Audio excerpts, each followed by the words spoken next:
today I'm doing a really easy layout. I'm not using technical tools. As you can see, here's a plate. I'm trying to get, when you get circles that they're not necessarily perfect circles, and I'm trying to get them to sort of just look like lines going around in circles kind of thing. That's what I was after. I just want it in the background. So the papers that I'm using are old Creative Memories ones. I don't know if you can still get them. It's the Dual Achievements Designer Prints 12 by 12s. I absolutely love these colours. I can't believe I've never even opened these packs up. Like, it was brand new, open today. So it's funny because I bought these, oh, '07, '08 maybe. And I've never opened them because I then obviously had more children, blah, blah, blah. And I just put everything on hold, didn't have the space to have a separate craft room, all that sort of fun stuff that happens to us mums. And I opened it today and went, oh, it's like it's new again, like, because these are the colours that are all in at the moment. So I just went, well, perfect. So what am I doing here? I didn't cut anything. I tore my pieces, my matting basically in the center, the yellow piece. I just tore around the center of it. I've got two photos, and I wanted to do squiggly circles, if that makes sense. Now, the distress ink that I'm running around the edge is ice spruce. And the other distress ink that I use on here is wild honey. And to be honest, when I bought the 1 by 1 inch distress inks, I did it with the theory that whichever ones I use the most of course there's re-inkers, right? But I thought if I use them a lot, I'll buy the bigger ink pads. I think Ice Spruce is going to be definitely a purchase of a bigger ink pad because it lends itself to the blue realm and the grey realm. Like, it kind of goes between the two, and it's real. I love it. I absolutely love this colour.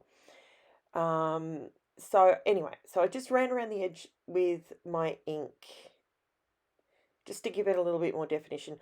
I still have the border thing going on. I can't shake the fact that I absolutely love a border at the moment. I really do. And I still love my tape runner. I did buy, so in the next video or two, you'll see me, I've got this tape gun, and it's called Easy Grand Runner Grand. Easy Runner Grand.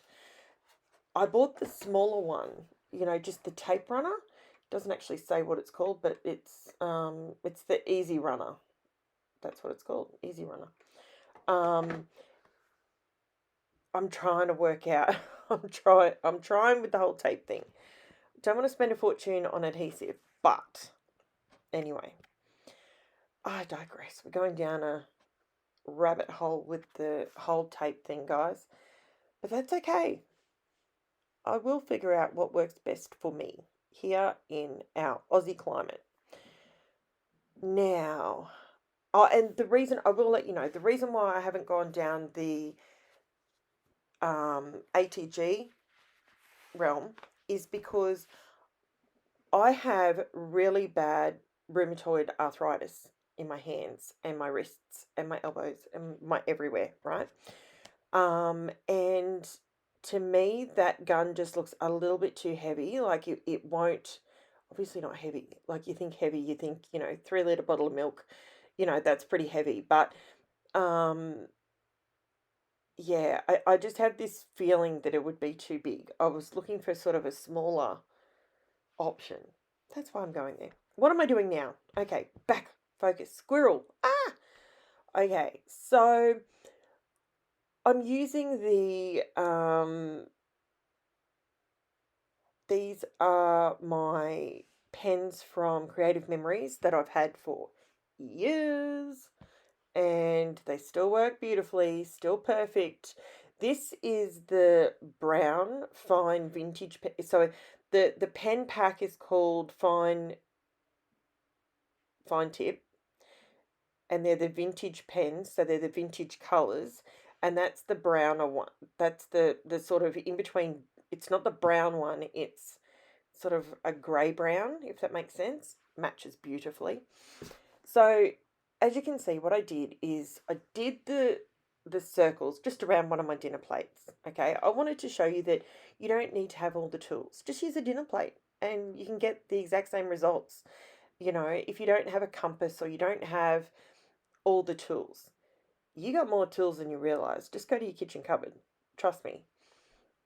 So there's my head, sorry about that. I literally banged this page out in no time. Why? Because I wanted to show you that you don't actually have to have every page in your scrapbook. It doesn't have to be over embellished and crazy. This is an example of it still looks really cute. It still pops, still gives you the wow factor. You've used pens, you've used ink, you've used different coloured papers, you've all of that. You've got a little bit of dimension with a bit of foam, but all I'm doing here is just grunging this up a little bit more.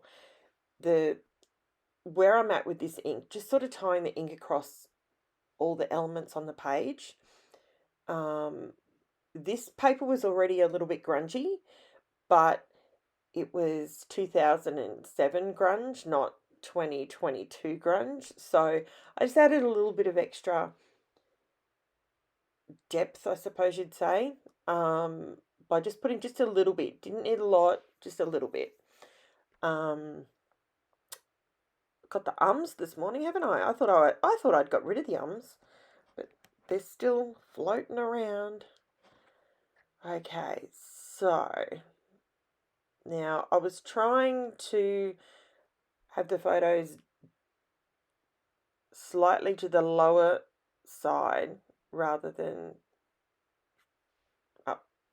Like I didn't want it right in the middle. I wanted it slightly in the second third of the page. So all I'm documenting here, I just add a bit of foam behind this one photo. So what I'm documenting here is my daughter actually has long hair, and she came into me and she's like, look what I did, and I ended up having to take a photo because she ended up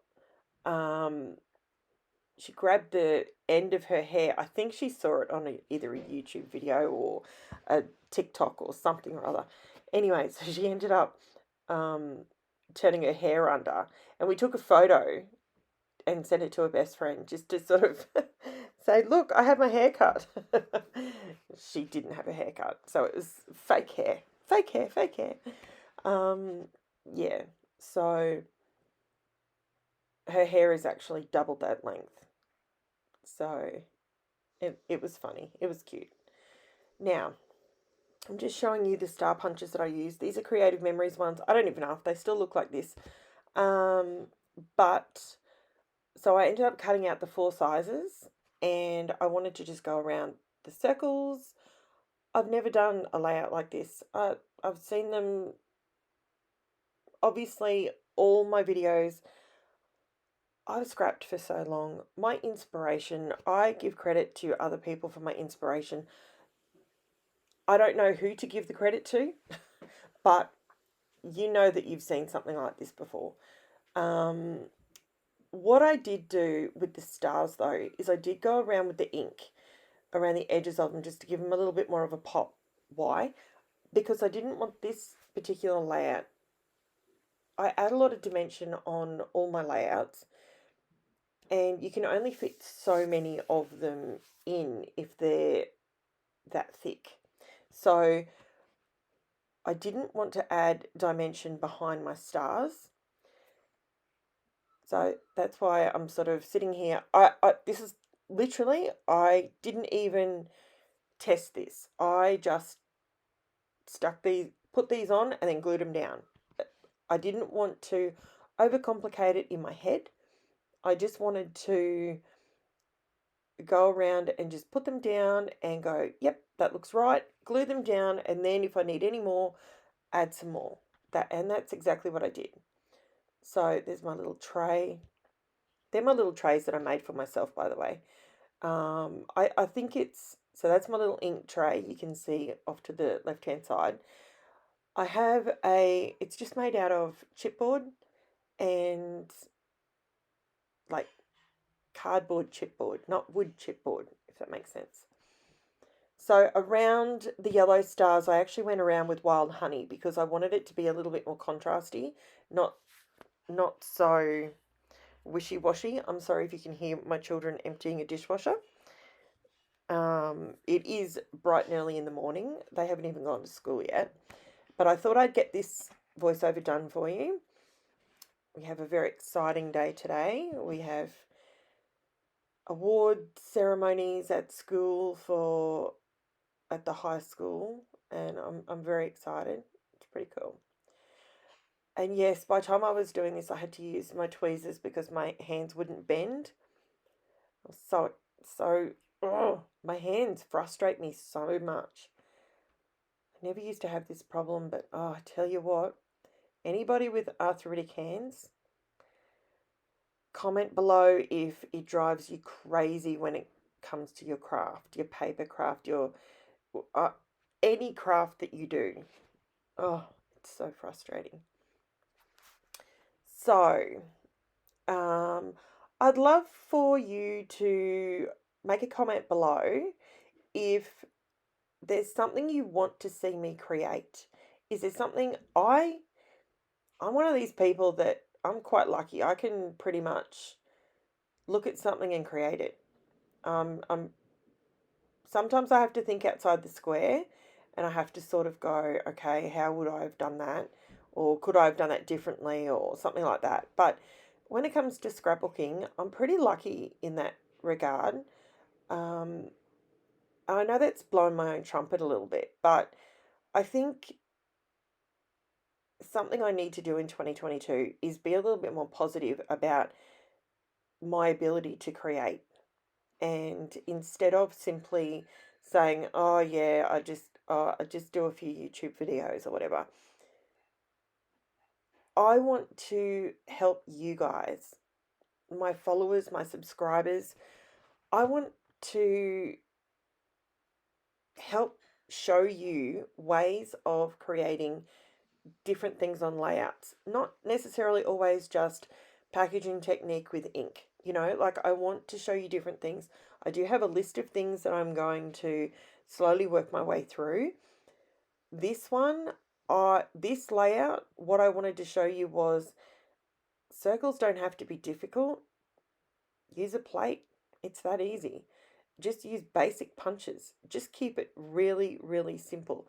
I did journal on this after, and that is something I've said to you before. If you're new to my channel, I do my journaling after I take my photos and so on, because I just think it's personal. It's something that's personal for me. So as much as I'm sharing my layouts with you, the journaling side of things I keep to myself. Yeah. So what else can I tell you? I will be loading another video up later this week. So stick around. I would love it if you popped a like below, make a comment to me. I'm in Queensland, Australia. I would love for you to be a subscriber and help my little channel get out to more people. I'm thinking about having a giveaway. I do have a set of uniquely creative metal dies that I have purchased that are brand new. I'm thinking about having a giveaway. So I'm trying to, I changed my mind here and I ripped the stickers. This is the one thing that Creative Memory stickers don't appreciate, being lifted up and put back down when they're 15 to 20 years old. but it looks okay. Yeah. See, this is what I mean. I just pick and stick. That's what I did with this layout, which is not normally me. But, so I just do some little squigglies around the circles, just sort of pen work rather than using my sewing machine, and it looks really cool. I was really happy with it. So I'm going to have a giveaway. Let me know below if you have any ideas about what I should do for a giveaway. Oh, these enamel dots, guys, you know what? I can't believe I did this. I put three down thinking, oh yeah, I'll put three over here and three over here. And then I put three down and went, oh God, that looks stupid. And guess what? I can't get them off. They've grabbed onto that paper so good, it's not even funny. So I can't get them off, and now they're on there, and you too get to see that I have dodgy looking bits on pages too. Whoops. They're okay, but yeah, I went to go and take them off, and yep, no, they're not coming off. Anyway, like and subscribe, and bring a friend over and check out my pages, and I will see you all again later in the week. Thanks for thanks for watching. Thanks for watching, guys. Bye.